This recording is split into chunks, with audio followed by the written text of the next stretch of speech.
बुद्धिमान वजीर। एक बादशाह की सल्तनत में एक आदमी के घर में चोरी हो जाती है।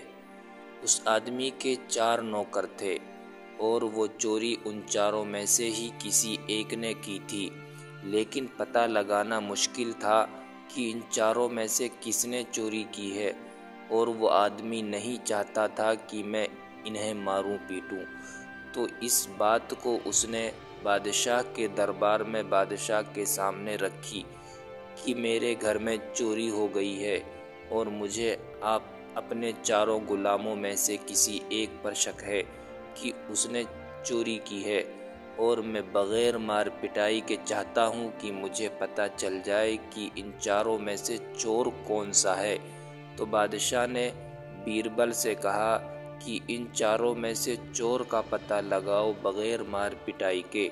तो बीरबल ने चारों को एक एक लकड़ी दे दी और उनसे कहा कि ये जादुई लकड़ी है कि जिसने चोरी की होगी उसकी लकड़ी 2 इंच बढ़ जाएगी। तो जिसने चोरी की थी वो डर गया और उसने लकड़ी को 2 इंच काट दिया। फिर दूसरे दिन बीरबल ने उन चारों से वो लकड़ी ले ली। तो जिसने चोरी की थी उसकी लकड़ी कटी हुई थी और बाकी तीनों लकड़ियां सही थीं। तो जिसकी लकड़ी कटी हुई थी वही चोर निकला।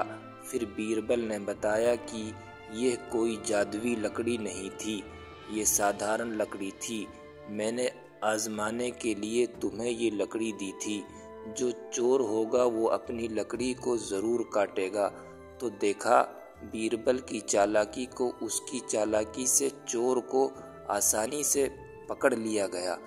तो दिमाग लगाने से मुश्किल काम आसान हो जाता है। ये वीडियो कैसी लगी कमेंट सेक्शन में ज़रूर लिखें।